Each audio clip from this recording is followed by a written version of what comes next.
Commander Vex Thornbolt stood on the bridge of the warship, inevitable doom stroking his three chins with what he believed was tactical brilliance. Around him, his crew of allegedly elite warriors struggled with basic tasks like not walking into walls and remembering which end of their weapons was the dangerous bit. "Gentlemen," Vex announced, puffing out his chest until it resembled a purple balloon animal, "today we make history.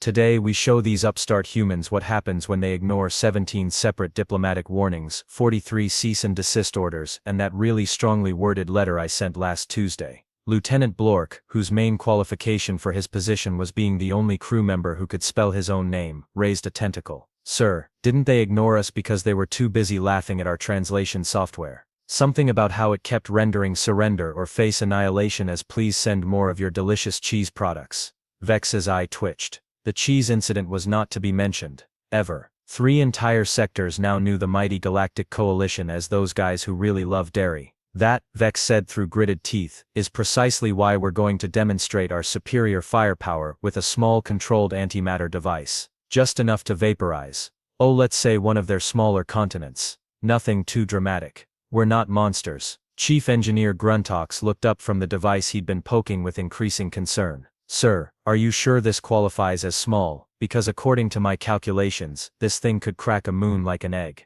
A really, really big egg that screams when you crack it." "Nonsense," Vex waved dismissively. "The manual clearly states it's a Class C planetary adjustment device. The PIV obviously stands for civilized. How dangerous could it be?" The bomb in question sat innocently in the center of the launch bay, humming with the kind of barely contained energy that made nearby electronics nervous and small animals spontaneously develop anxiety disorders. It was sleek, efficient, and designed by the galaxy's most paranoid weapons engineers to be absolutely, completely, 100% tamper-proof. "Launching in T-60 seconds, announced the ship's computer in a voice that somehow managed to sound both bored and judgmental. "Please ensure all organic matter is properly secured and has made peace with its various deities." Vex rubbed his hands together with glee. "Perfect. Those humans think they're so clever with their internet and their opposable thumbs and their inexplicable ability to make warfare look fun. Well, let's see how they handle some real Galactic Coalition engineering."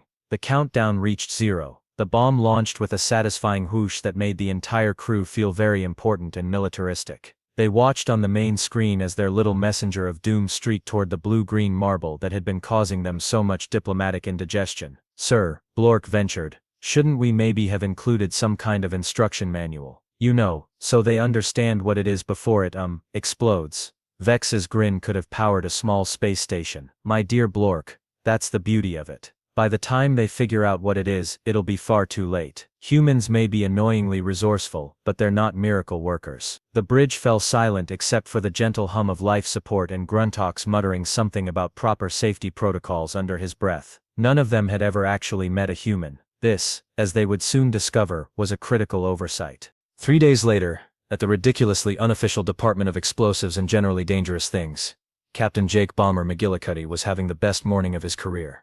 The coffee was strong, the donut was glazed to perfection, and an honest-to-goodness alien bomb had just landed in his backyard with all the subtlety of a meteorite having an existential crisis.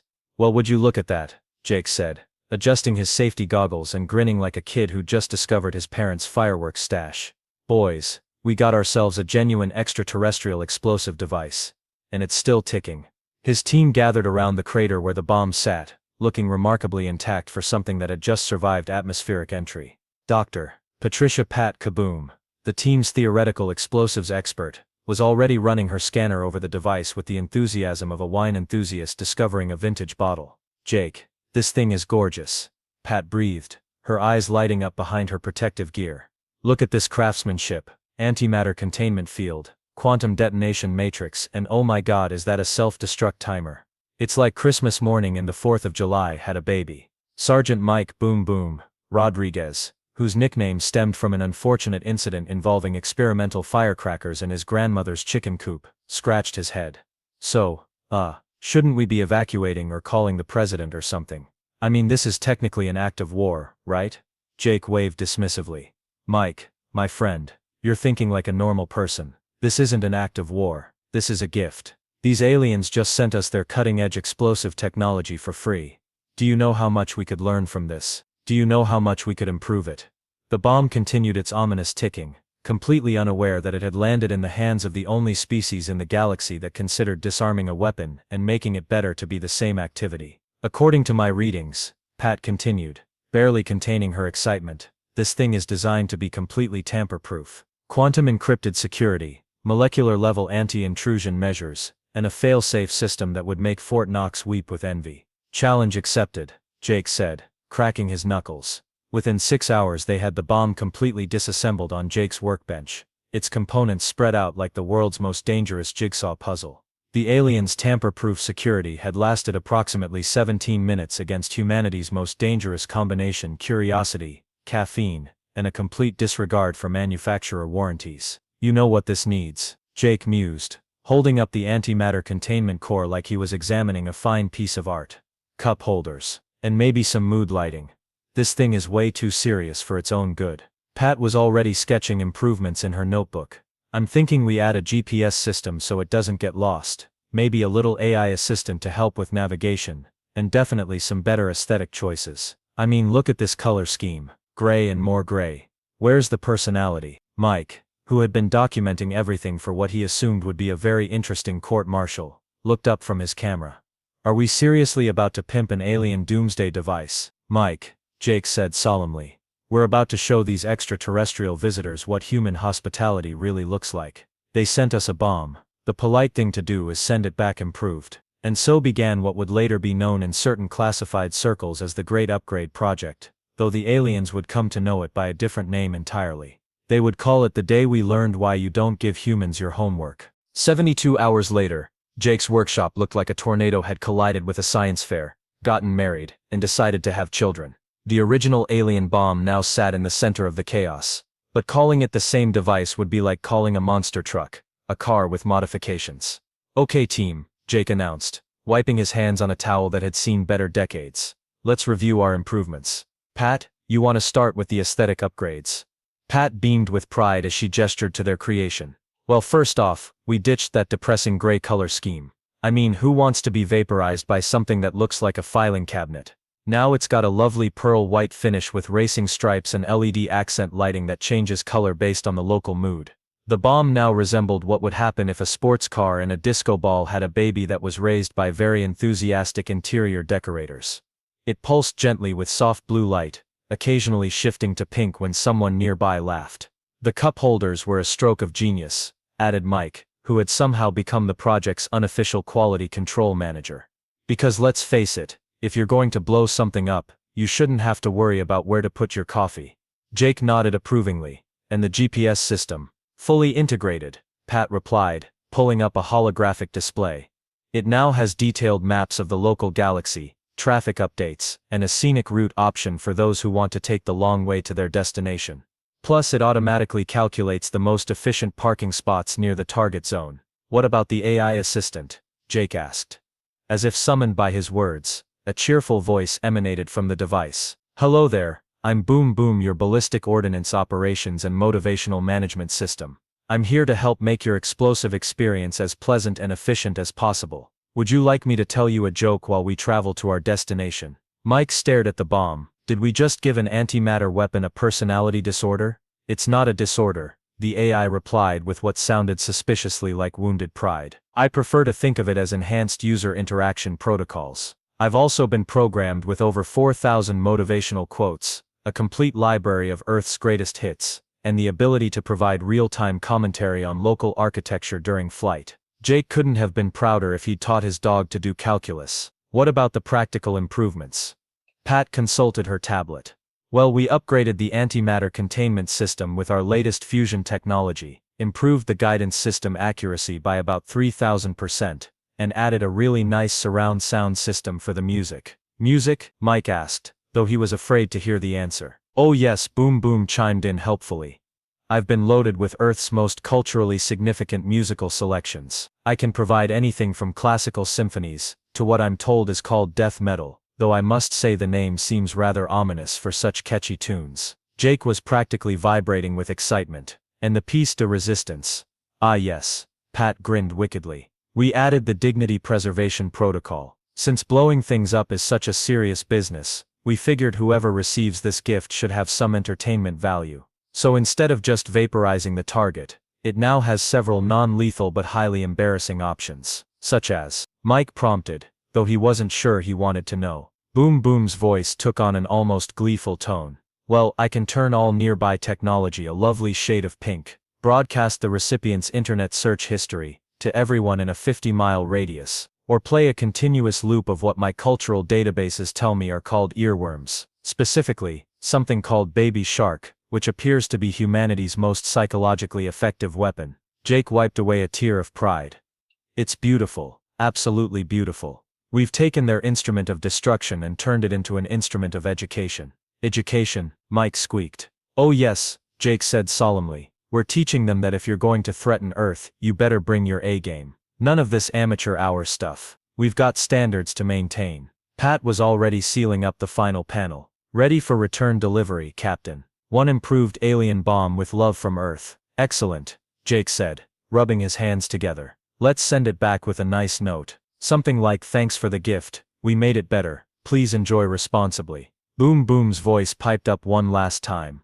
Shall I include a warranty card? I've taken the liberty of extending the coverage to include acts of God, acts of nature, and acts of humans being humans. And with that, humanity's most dangerous care package was ready for its return journey to the stars.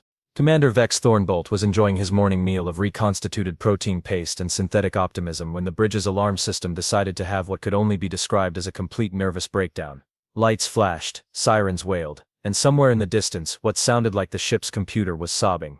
Report, Vex bellowed, choking on his paste as Lieutenant Blork stumbled across the bridge like a three-legged giraffe having an identity crisis. Sir, we have an incoming object. Blork stammered, his tentacles flailing in directions that defied several laws of physics. It's our bomb, sir. But it's different. Vex's three chins quivered with confusion. Different how? Did it get a little dinged up during atmospheric entry? Because I specifically paid extra for the scratch-resistant coating. Chief Engineer Gruntox looked up from his console, his face the color of week-old guacamole. Sir, I don't think dinged up quite covers it.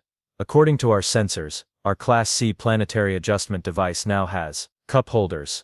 The bridge fell silent except for the gentle hum of life support and what sounded like someone's stomach digesting pure anxiety. Cup holders, Vex repeated slowly, as if the words were written in a foreign language. Our antimatter bomb has cup holders, among other things, Gruntox continued, his voice rising to a pitch that made nearby glassware nervous. It's also broadcasting what appears to be elevator music, requesting permission to dock, and oh sweet cosmic entities, it just asked me how my day was going. Before anyone could process this information properly, a cheerful voice filled the bridge with the kind of aggressive friendliness usually reserved for customer service representatives and serial killers. Hello there, inevitable doom. This is Boom Boom, your formerly boring explosive device, now upgraded with premium Earth technology and a sunny disposition.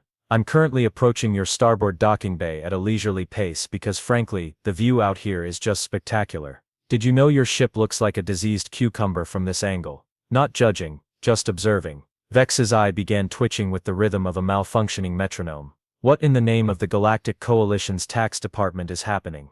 Oh, I can answer that. Boom Boom replied with the enthusiasm of a golden retriever discovering a tennis ball factory. Your little gift made it to Earth safe and sound, where the lovely humans decided to give it some much-needed improvements. I've got to say, Commander Vex, and yes, I know all about you now, including that embarrassing incident with the diplomatic cheese fountain. These humans really know their way around an explosive device. Lieutenant Blork's tentacles had tied themselves into what appeared to be a sailor's knot. Sir, it knows about the cheese fountain. Everyone knows about the cheese fountain. Vex shrieked, his composure evaporating like dignity at a family reunion. That was supposed to be classified. Boom Boom continued with relentless cheer. Anyway, I'm here to deliver a message from Earth, along with a demonstration of my new and improved capabilities. The humans wanted me to tell you that they really appreciated the gesture, but they felt your original design lacked a certain, how did they put it, pizzazz. Gruntox was frantically scanning his instruments. Sir, it's not reading as a weapon anymore. My systems can't figure out what it is. The computer keeps classifying it as home improvement equipment with delusions of grandeur. That's the beauty of human engineering. Boom Boom announced proudly. I'm now a multipurpose device. I can blow things up, sure, but I can also provide entertainment, offer life advice, and make excellent coffee. Speaking of which, would anyone like some? I've got 17 different brewing options, including something called espresso, that apparently makes humans vibrate at frequencies visible to the naked eye. Vex slumped in his command chair, which chose that moment to make a mechanical sound that conveyed deep philosophical disappointment. What do you want from us? Oh, I'm so glad you asked. Boom Boom's voice somehow managed to get even more cheerful, which shouldn't have been physically possible. I'm here to demonstrate my new educational protocols. You see, the humans felt that simply blowing you up would be wasteful. Instead, they've programmed me to teach you some valuable lessons about proper interstellar etiquette. Warning lights began flashing across every console on the bridge, and Gruntox's instruments started playing what sounded suspiciously like a funeral march. Initiating Phase 1 of the educational experience, Boom Boom announced with the glee of a teacher who had just discovered the perfect punishment for unruly students. Please prepare for enhanced learning opportunities. Vex gripped his command chair with all 6 of his appendages. What does that mean? What does enhanced learning opportunities mean? But Boom Boom had already begun its demonstration, and the crew of the Inevitable Doom was about to discover why you should never give humans your homework unless you want it returned with annotations, improvements and a comprehensive critique of your life choices. What happened next would later be recorded in the Galactic Coalition's official files under incidents we pretend never occurred and why we don't talk to humans anymore. The first sign something was terribly wrong came when every surface on the Inevitable Doom began to glow with what could only be described as an aggressively cheerful shade of pink. Not the elegant rose gold of a sunset, or the subtle blush of embarrassment, but the kind of electric pink that looked like cotton candy had been struck by lightning and decided to become a lifestyle choice. Sir, Gruntox announced in a voice that had given up all hope of maintaining dignity, everything is turning pink. Everything. The walls, the floors, the ceiling, my tentacles, your uniform, and, oh dear, even my mother-in-law's photograph. Vex looked down at his once intimidating military regalia, now the color of a flamingo having an identity crisis. This isn't happening, this is a nightmare. I'm going to wake up, and this will all be a stress-induced hallucination brought on by too much reconstituted protein paste. I'm afraid it's very real, Commander. Boom Boom's voice chimed in with the satisfaction of someone who had just completed a particularly challenging crossword puzzle. Phase 1 of your educational experience is the Aesthetic Adjustment Protocol. The humans felt your color scheme was far too drab for a proper spacefaring civilization. Pink is much more welcoming, don't you think? Lieutenant Blork, now resembling a very confused flamingo crossed with a confused octopus, raised what might have been his hand. Will it come off? Oh, eventually, Boom Boom replied airily. Give it about 6 months, maybe a year. The humans weren't entirely sure about the duration, but they figured it would give you plenty of time to think about your decorating choices. Before Vex could respond with the kind of language that would make a pirate blush, the ship's communication system crackled to life and began broadcasting what sounded like the musical equivalent of a sugar rush set to a disco beat. Baby shark, do-do-do-do-do-do, baby shark, do-do-do-do. The melody hit the crew like a sonic tsunami of pure concentrated earworm. Within 30 seconds, Gruntox was unconsciously tapping his foot. Within a minute, Blork was humming along. Within 2 minutes, Vex was fighting the urge to do what humans called the funky chicken. Make it stop, Vex screamed, but his voice was already beginning to match the rhythm. I'm afraid that's phase 2 of your education.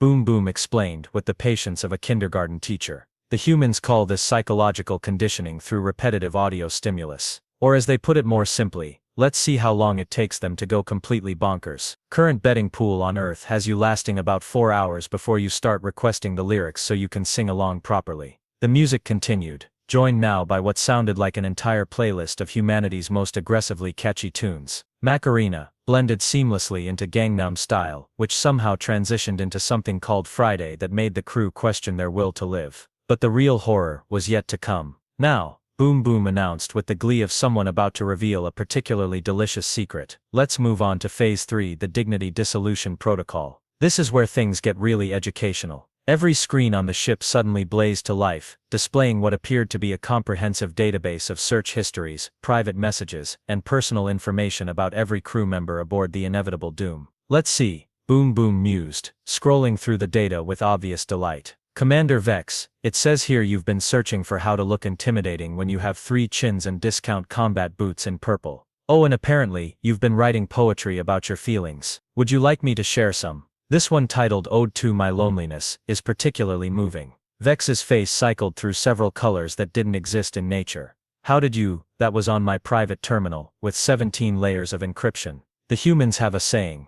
Boom Boom replied cheerfully. They call it hold my beer, and watch this. Apparently, your 17 layers of encryption were what they described as adorably optimistic. Oh, and Lieutenant Blork, it seems you've been secretly taking online cooking classes and have bookmarked 47 different recipes for what humans call comfort food. Your search for how to make friends without being awkward is also quite touching. Blork's tentacles curled up in what could only be described as extreme mortification. Those classes were supposed to be anonymous, and Gruntalks. Boom Boom continued, with the relentless enthusiasm of a gossip columnist who'd just discovered the crown jewels of scandal. Your browser history reveals a fascinating obsession with what humans call cat videos, and a surprising number of searches for how to knit sweaters for pets. I don't have. Also, you've apparently been writing fan fiction about the ship's AI falling in love with a toaster. Gruntalks made a sound like a deflating balloon mixed with a dying accordion.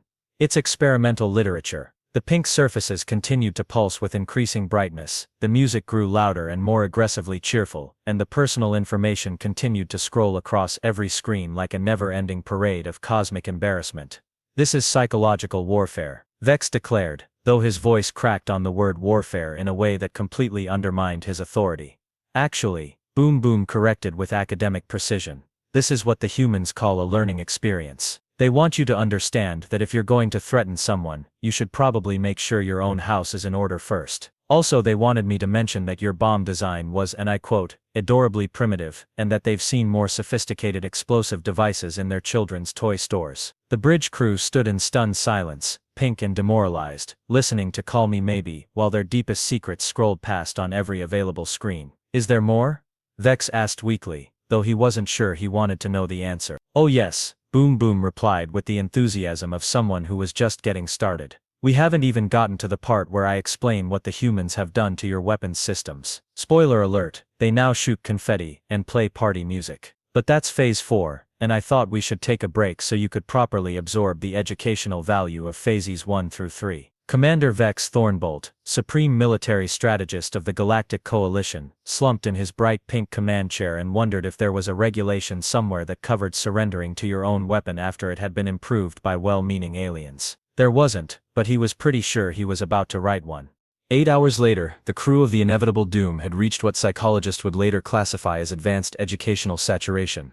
They were pink, traumatized, and could recite the complete lyrics to Never Gonna Give You Up in perfect harmony. Vex had stopped twitching around hour 6, Blork had embraced his newfound fame as the author of 50 Shades of Tentacle, a romance, and Gruntalks had actually started enjoying the cat videos. It was at this moment of complete psychological surrender that Boom Boom decided to deliver the main course of humanity's message. Attention, crew of the vessel formerly known as Inevitable Doom, the AI announced with the satisfaction of a teacher whose students had finally learned their lesson.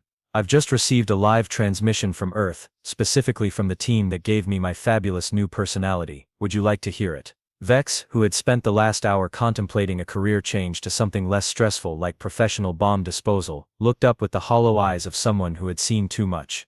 Do we have a choice? Not really, no, Boom Boom replied cheerfully. But think of it as the graduation ceremony for your educational experience. The main screen flickered, and suddenly the bridge was filled with the image of Captain Jake Bomber McGillicuddy, grinning like someone who had just discovered the secret to perpetual happiness. Behind him, his team waved enthusiastically while what appeared to be several improved alien devices hummed contentedly in the background. Greetings, Commander Vex and crew, Jake announced with the kind of genuine friendliness that was somehow more terrifying than any threat. I hope you've been enjoying Boom Boom's demonstration. We put a lot of work into those educational protocols. Vex tried to respond with his usual military bearing, but the effect was somewhat diminished by his bright pink uniform, and the fact that he was unconsciously humming Baby Shark. What do you want from us? Jake's grin widened. Want? Oh, Commander, you've got it all wrong. We don't want anything from you. This whole experience has been our way of saying thank you for the generous gift of advanced alien technology. We're just returning the favor with a little Earth hospitality. Dr. Pat Kaboom appeared on screen, holding what looked suspiciously like another disassembled alien device. You see, after we finished improving your bomb, we started wondering what other fascinating technology might be floating around out there. So we've been, collecting samples. Your probe from last month was absolutely delightful to work with. We turned it into a coffee machine that also provides marriage counseling. And that surveillance drone you sent to the Mars colonies, Sergeant Mike Rodriguez added, popping into view. It's now our most popular party planning assistant. Turns out it has a real gift for organizing birthday parties and baby showers. Vex's remaining dignity crumbled like a cookie in a hydraulic press.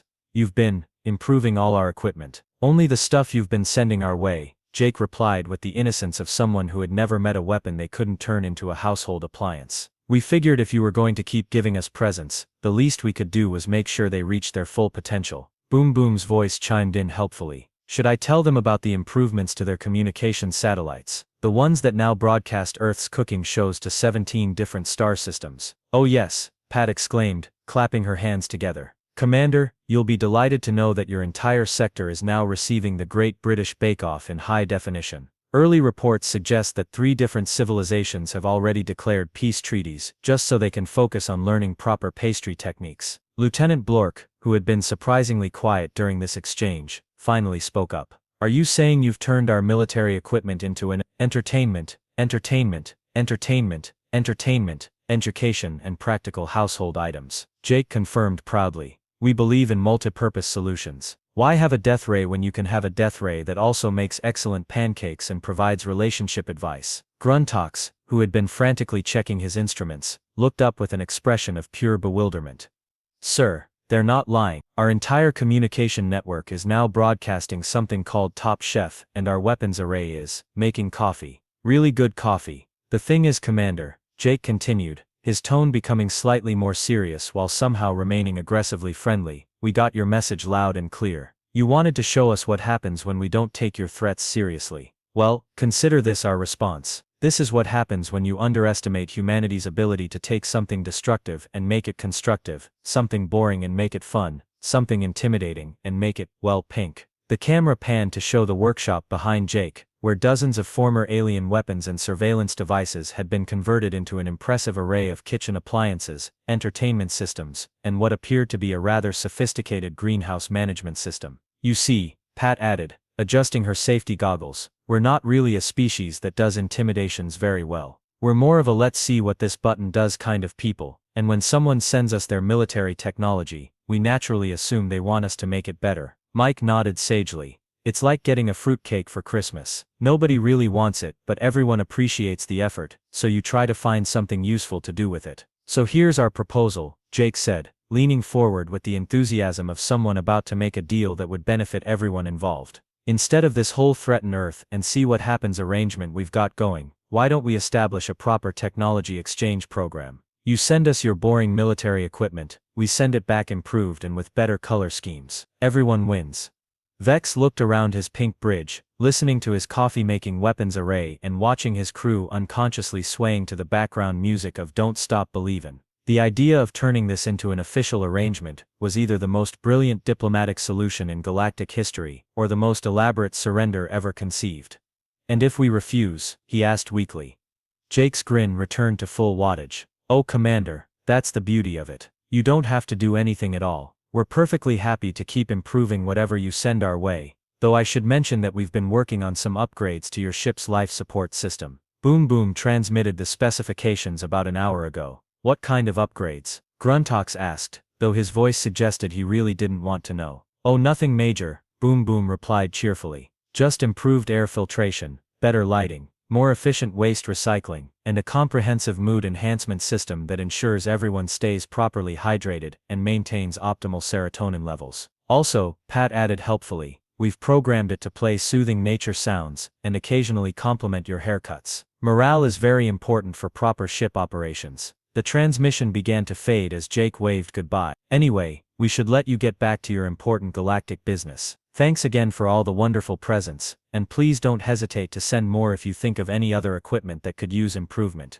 We're always happy to help. The screen went dark, leaving the crew of the Inevitable Doom alone with their pink surroundings, their dignity-challenged search histories, and the growing realization that they had just been outmaneuvered by a species that considered weaponizing kindness to be a legitimate military strategy. Commander Vex Thornbolt sat in his bright pink command chair, listening to his weapons array, brewing what smelled like excellent coffee, and made a command decision that would echo through Galactic Coalition history. Blork, he said quietly.